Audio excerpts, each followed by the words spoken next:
Hello, everyone, and welcome to episode 20 of the Fair Housing Insiders. We're talking about communication and its effect on fair housing. This is part one of our two-part series, and we're going to focus today on internal communication and how it is so crucial to making sure that your employees are well informed of everything that is going on so that they can avoid fair housing violations. But before we get into our show, Michael Coughlin, Vice President of the Fair Housing Institute, our co-host today. Welcome, Michael. How you doing?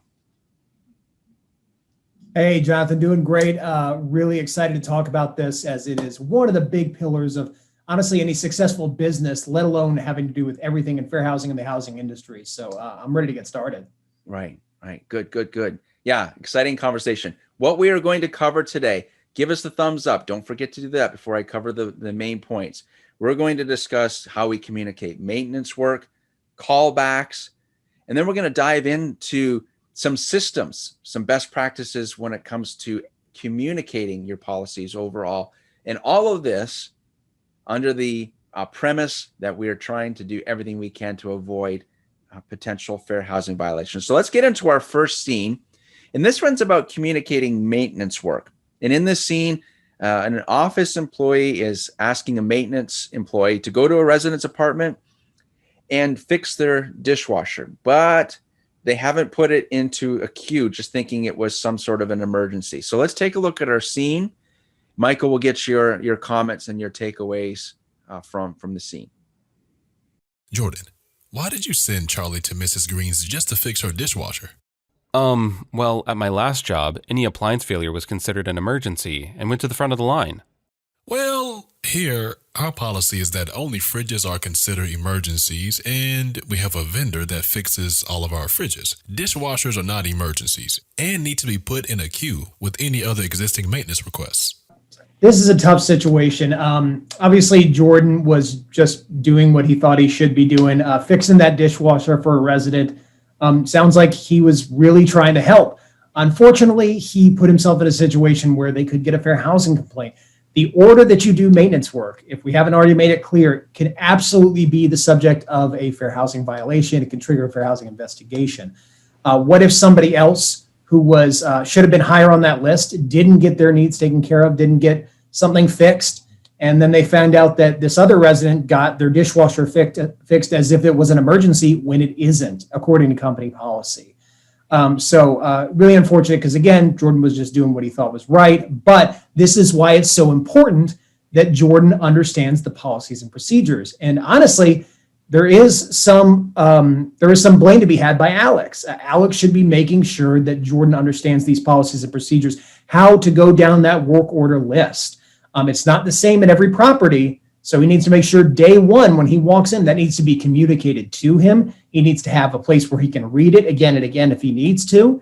And Alex needs to make sure to follow up with Jordan and communicate again that the order that you do work in is very, very important, needs to be followed to the letter every single time. Consistency is key here. Right. Excellent. Yeah, because you're dealing with multiple people here. Here we're dealing with a resident, we're dealing with a maintenance person, we're dealing with assistant manager or manager, and now we're dealing with policies. That's a lot of hands in the policy cookie jar. And yeah, by following through on that, nicely explained, it's not just simply butting in line. it's more than that. Right. It's a resident can say, hey, how come they got that person? I didn't get it. It's bigger than that. So, nicely explained, Michael. Yeah, thank you so much. Okay, so that leads us into our next scenario, and that's dealing with communicating callbacks. So here we are, an employee is listening to all the messages that have come in overnight, makes a call back to one of them, not realizing the property has a printout of all the call times and emails so that each prospect can be contacted in order. So interesting. So let's take a look at the scene and we'll get your comments on this one, Michael. Hey, Jordan. I noticed you checked the messages left last night and started calling people back. Yeah, was I not supposed to do that? Well, you see, if you go here, you'll see all of the phone calls that came in last night, and here you can see all of the emails that came in.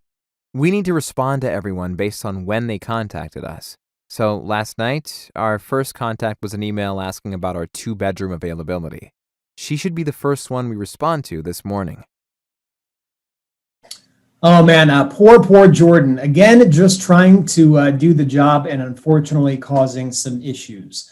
And again, that's because the proper procedure was not communicated to him and reinforced.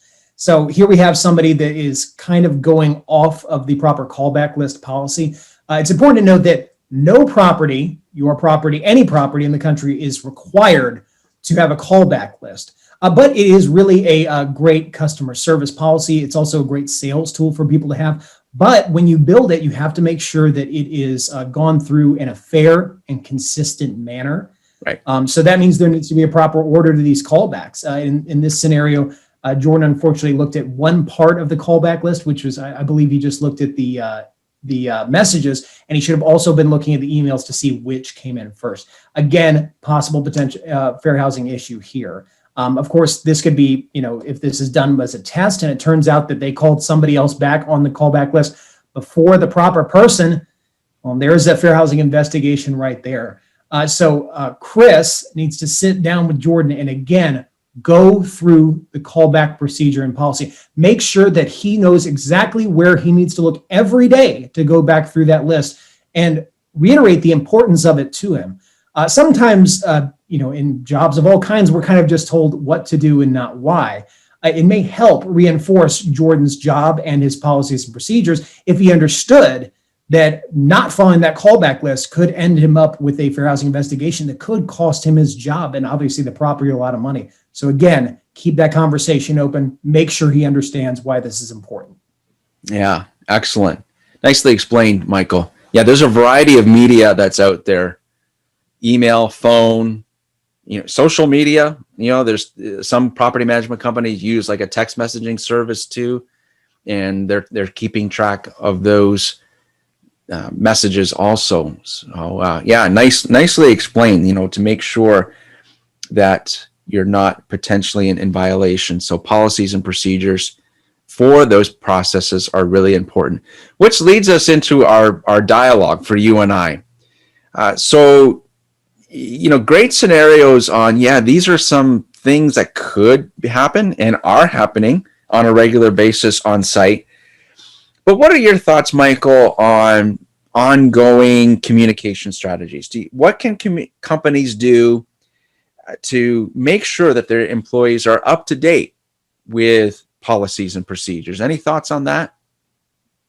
I think there's 3 or 4 things to think about here when you're going through that process. It's training, making sure that, day one, they kind of understand what they're supposed to do.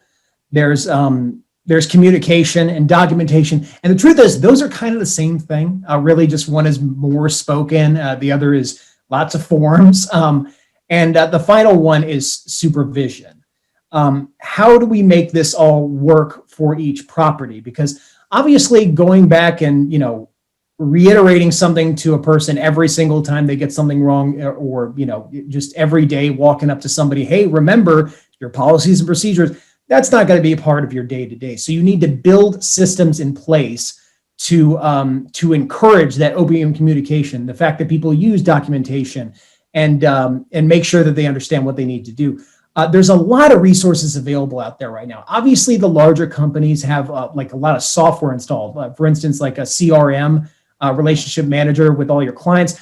Another one is for work orders for maintenance that would have handled our first situation if they had an automated system in place that basically told them exactly who's supposed to go next. They really don't have to think of anything about it.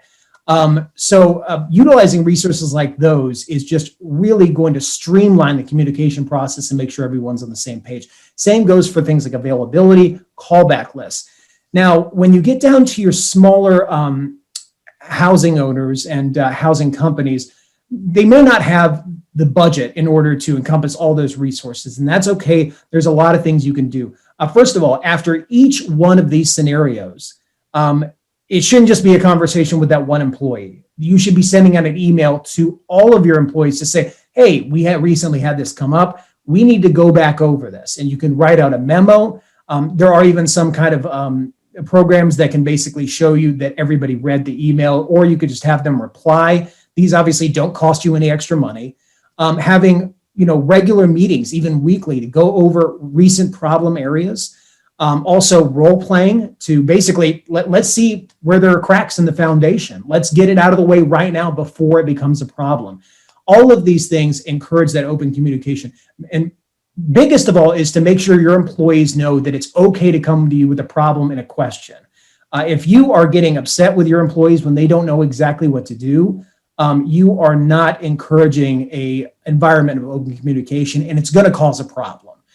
So really focus on getting these systems in place, not only to support the employees, but to support the supervisors as well. Staying on top of this is not an easy job, and supervisors already have a lot of responsibilities on their plates. So let's build these systems to streamline it all and make sure we're all on the same page, and that we get to go home at 5 or 6 every day. Yeah. Ideally. Yeah, that would be great.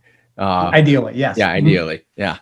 Different for every property, that's for sure. But great takeaways there, Michael. And I love how you went from, we've got a lot of really big property management companies that listen to our show, and we have a lot of smaller property management companies, and we love all of you. Thank you so much, number one, for supporting the show.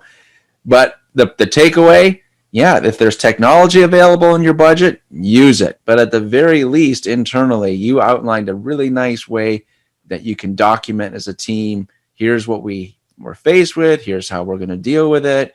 Make sure everybody is aware of that process. And, there's simple things. There's like, Google has its own chat program. A lot of people I talk to are using things like Microsoft Teams or Slack, or, and they have like these various boards for those different topics. So even if you are a smaller management company, so now here's the tech nerd coming out. That's my little 2 cents. There's always something that's available, no matter what your size. So yeah, great feedback. So what a way to open up this 2-part series on communication and what you can do internally to make sure that no matter what the scenario is, that everybody in your team is well informed of what's going on to mitigate any potential fair housing violations. So thank you, Michael, again for being on the show today.